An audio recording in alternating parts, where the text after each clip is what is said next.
Hello. Hey, Jon Lehre. Hi, Thea. Hey, Thea Daniels with R.A.W.Vlogcast, where I keep it real, authentic, and I talk with people who are willing to share their passion and their hair. Check out the hair. So tonight, we are at the Lost Church. Your first time being here. Yeah, I love this venue. It's so fun and funky. I know, right? Like your grandma's. It was like a combination between a warehouse and my grandma's house. Lots of pictures of dead people on the wall. Same idea. Yeah. Hey, Grandma, who's that?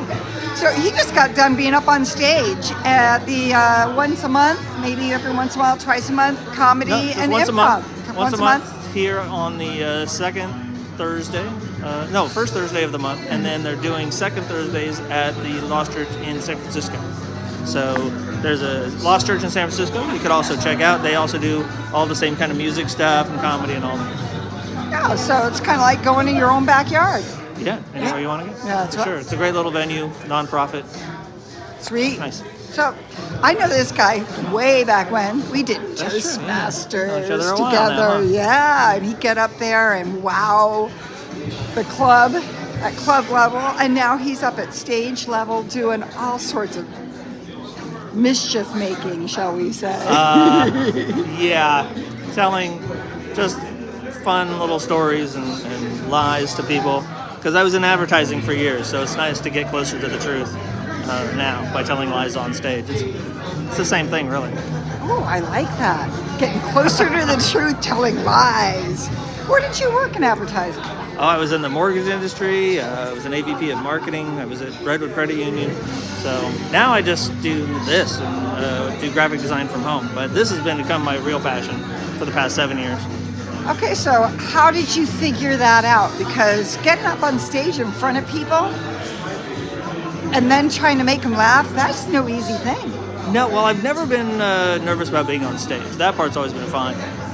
Realizing I could make people laugh in a more unstructured way, I have to thank our mutual friend Nora Guy, who dared me to do an open mic at Hot Monk in Sebastopol.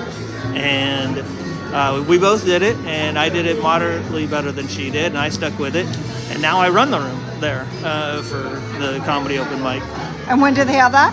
That's on the third Sunday of every month. Okay. So, and it's great because a lot of people treat it like a what I call a bucket mic for people of maybe a certain age. Because I started this when I was 48, and doing it. For some people, it's just like, I want to do this sometime in my life. And so they get up and they try it and they have fun, and then they never do it again. And it's a great venue for that, for people to just try it. Let's mosey on out the door over here. Come on over this way. Yeah, they're Walk starting this with the way. improv. The improv part of tonight. Don't Hey, Interrupt the improv. that's right. Here's our door They person. could probably roll Hey, with Katie. Okay, here we go. Okay, out in the streets of Santa Rosa. Uh-oh, these mean streets. That's right. We got Oliver Graves in there, okay. And long hair. You had such short hair when I first met you. Yes. Look at this Yeah. glorious, long, shiny hair. Yeah, I used to look like the assistant manager of everything.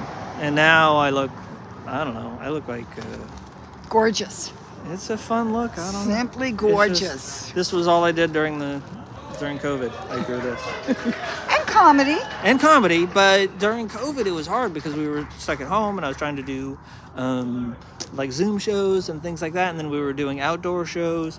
We were doing it in parks, car parks sometimes. So it's nice to be able to be back out, and I know there's still a risk. Certainly if people are nervous about it, they shouldn't come out yet, but live, there's nothing that beats the connection with a live crowd. Whether it's music or stand-up or anything, it's just getting that vibe back from them and that real emotion and that real connection it's the biggest drug that I could think of, really. Oh, I It's a bet. huge high. And when you make somebody laugh, Yeah. and they get you. Yes. And then when they something banter. hits, yeah, especially if it's the first time that I've done a joke, or if I'm working on a better way to say something, and then the crowd reacts better, and then the craft of it is a lot of fun to explore, and having that hit is the best feeling. Tell us a little bit about the craft of it. What's the craft of making merriment? Well, I mean, a joke is a surprise. there's storytelling, which is very different, which I've done as well. But giving somebody an idea, creating a different expectation, subverting that expectation, and then proving it was still the way to go, is what comedy is often about. I really enjoy that little twist, that little thing somebody wasn't expecting. To me, that's the best part. But there's also a lot more to it. There's having the right intonation, the right, knowing when to pause, knowing when to hit a tone a little bit harder. Bum. Yeah, there's a rhythm sometimes that you want to get. Certain words are funnier, certain sounds are funnier. And it just takes practice. It takes getting up time and again and trying different things. Like I do a joke about my kids, and in it I say that they switch rooms. And for the longest time I had that they change rooms, but switch rooms is much funnier. It gives a better definition of what's happening, and it took me a little while to find that. Once I found that, then the joke worked. Yeah. Wow, matter of a word. Yeah, just one word can make such a difference because it creates a different visual about what they're doing. It's just, it makes sense in people's heads.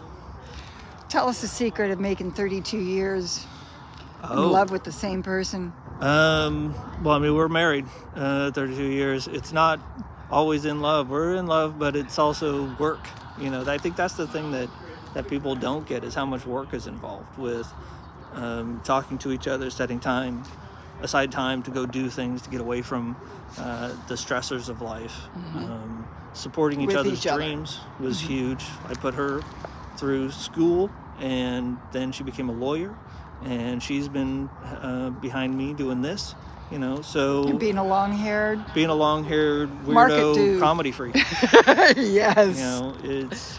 This is a tough gig. Yes, it is. To support, because I'm out a lot at night, and I used to joke that she didn't know, that I was doing comedy. She thought I was cheating on her, but she busted you. Yeah, but she's always been. I run everything past her, so she knows all the jokes. She knows, what I'm going to be saying. She's not always thrilled with it, but if it's funny, then she gives her blessing and we move forward. Heck, it helps keep the 32 years going. Exactly, 32. Yeah, that's. I think the main thing is that we just keep talking to each other.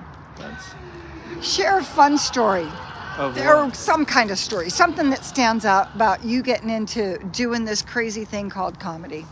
I did a show at a nudist resort. That was an interesting experience. I didn't know that all of the comedians would also be nude. I wasn't aware of that. And the headliner was a wonderful comedian who happens to be a 73-year-old woman who had broken her leg, and she went up and went nude. Her name is Sandra Rizzo. She's a great comic out in Arizona. And I was like, well, if Sandra's going to go nude at 73 with a broken leg, how can I not?